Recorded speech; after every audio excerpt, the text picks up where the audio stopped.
Assalamualaikum warahmatullahi wabarakatuh.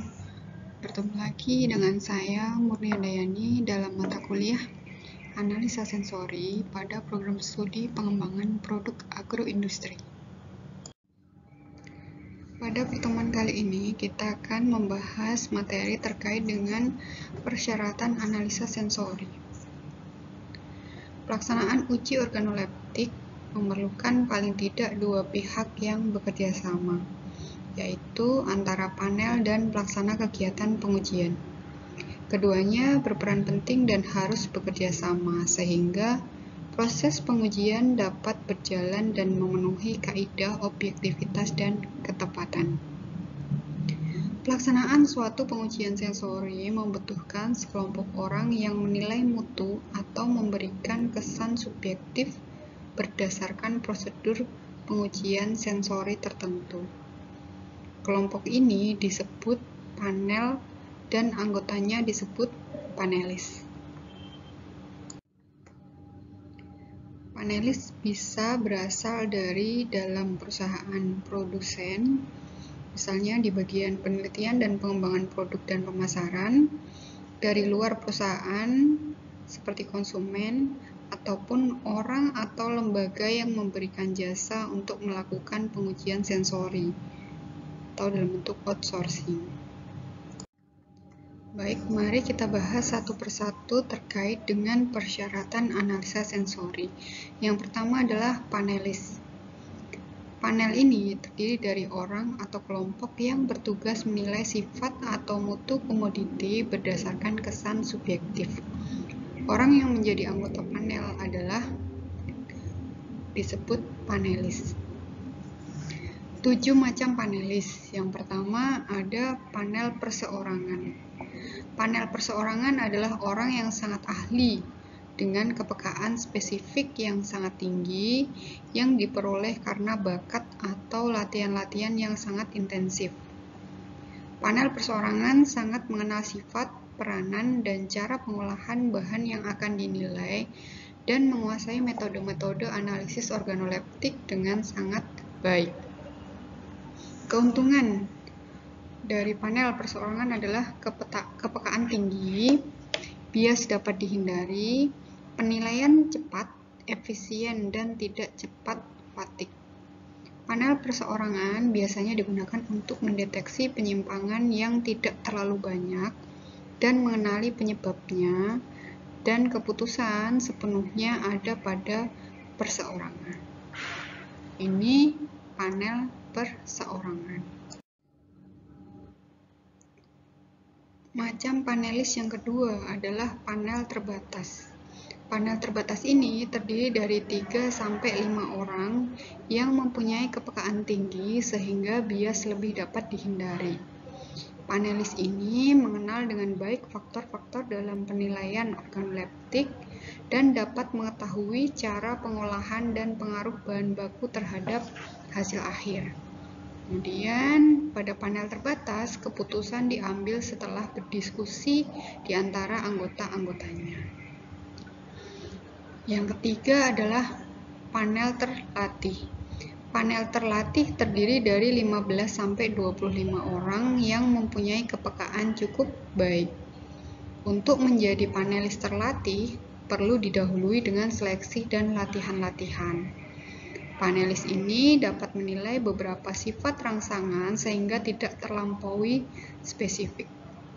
Keputusan yang diambil setelah data dan dianalisis secara statistik. Ini panel nomor 2 dan panel nomor 3.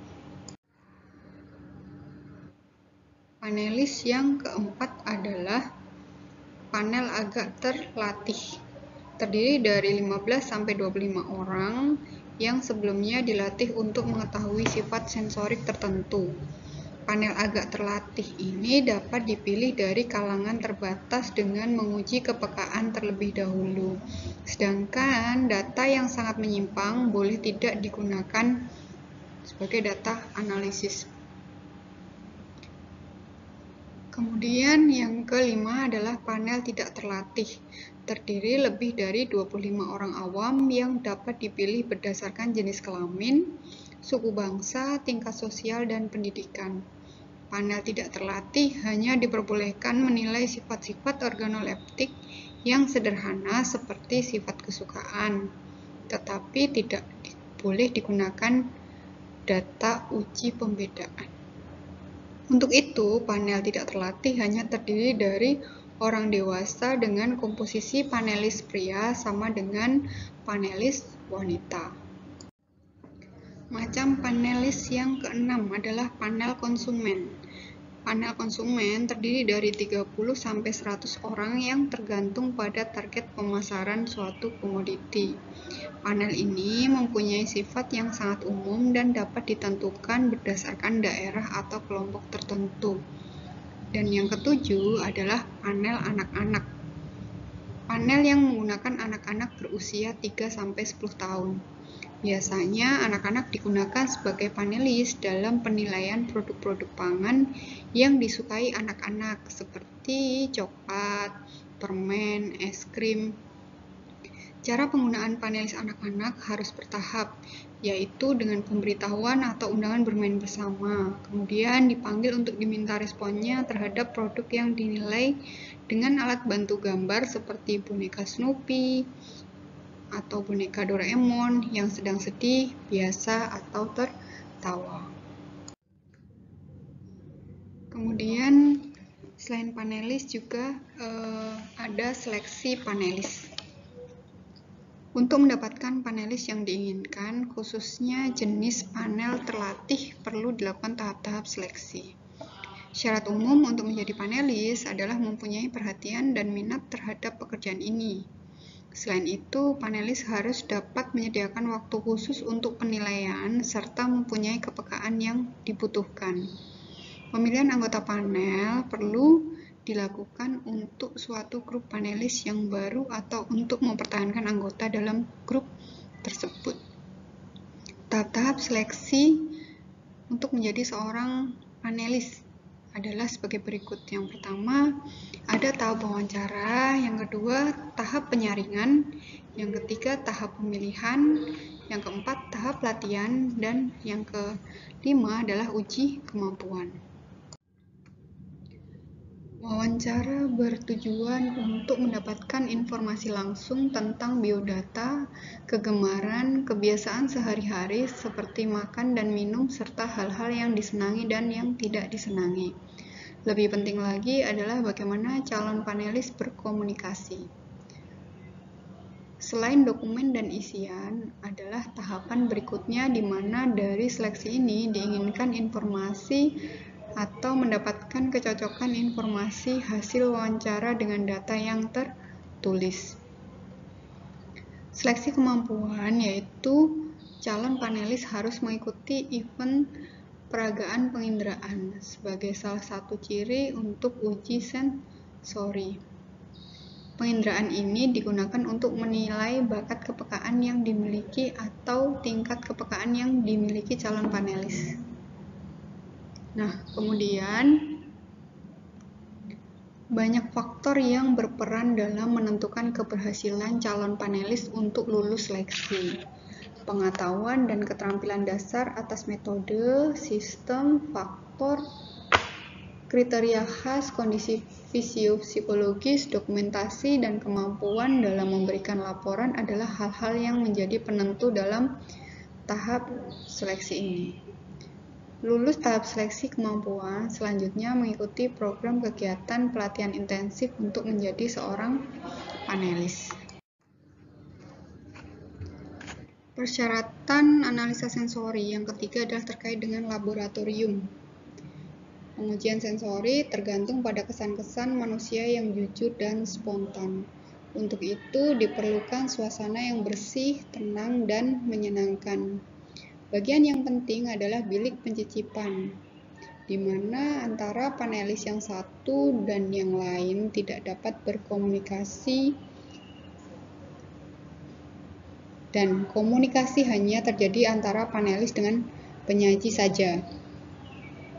Bilik pencicipan menjamin agar tiap orang dapat melakukan penilaian secara pribadi bebas dan tidak terpengaruh oleh keadaan sekitar. Nah, ukuran bilik yaitu panjang 60-80 cm, lebar 50-60 cm, dan tinggi dari lantai kira-kira 150 cm. Ruangan yang dibutuhkan untuk uji sensori adalah bagian persiapan atau dapur, ruang pencicip atau laboratorium uji, dan ruang tunggu atau ruang diskusi. Bagian dapur harus selalu bersih dan mempunyai sarana yang lengkap untuk uji sensori serta dilengkapi dengan ventilasi yang cukup.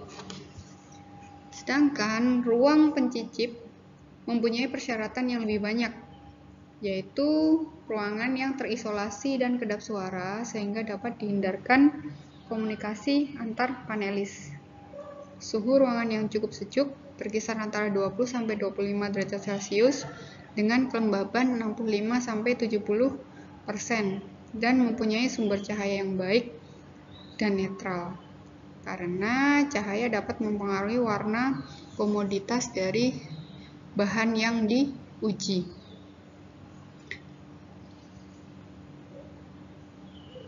Ruang tunggu harus cukup nyaman agar anggota panel cukup sabar untuk menanti gilirannya.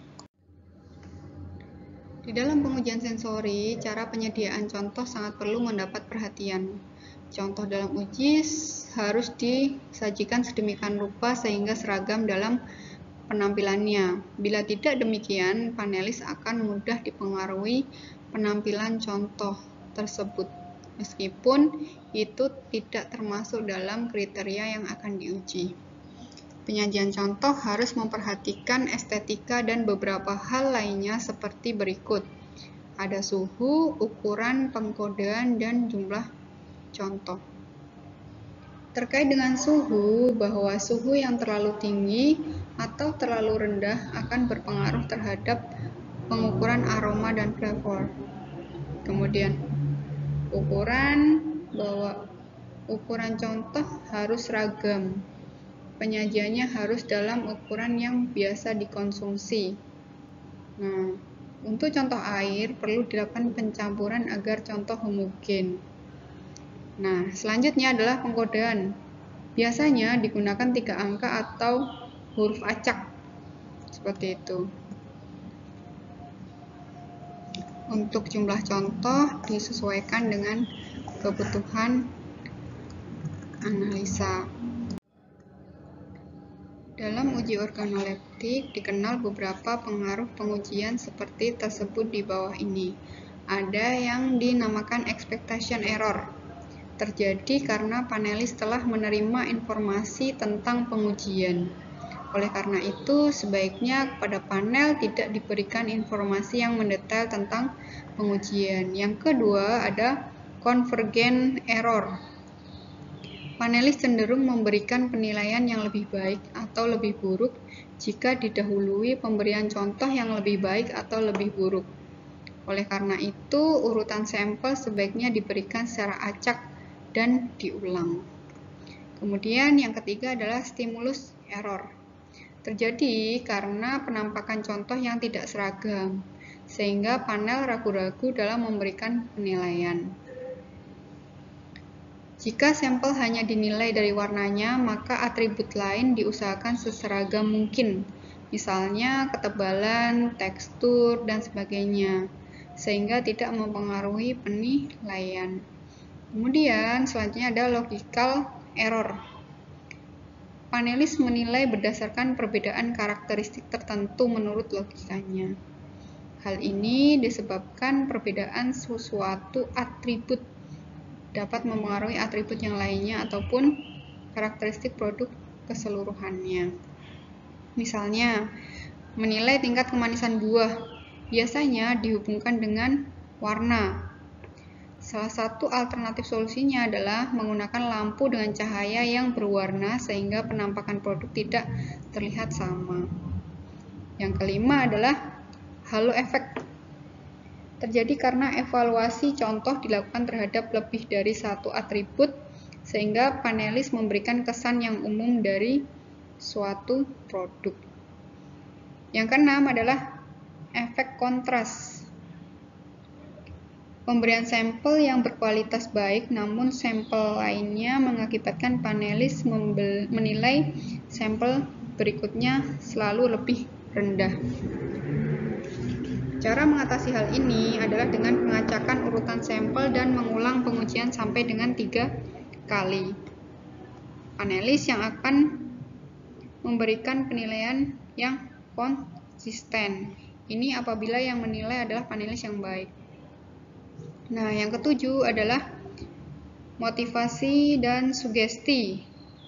Respon dari seorang panelis akan mempengaruhi persepsi sensorinya. Oleh karena itu, penggunaan panelis yang bermotivasi dan serius akan menghasilkan hasil yang baik. Nah, yang kedelapan adalah posisi bias. Gejala ini terutama terjadi pada uji segitiga. Akibat kecilnya perbedaan antar contoh, sehingga panelis cenderung memilih contoh yang di tengah sebagai contoh yang paling berbeda. Cara untuk mengatasinya adalah dengan mengulang pengujian dengan urutan yang berbeda. Baik, sekian untuk materi kita hari ini terkait dengan persyaratan analisa sensori. Apabila ada hal-hal yang kurang jelas, silahkan ditanyakan melalui grup WhatsApp. Sekian dari saya, terima kasih atas kerjasamanya. Wassalamualaikum warahmatullahi wabarakatuh.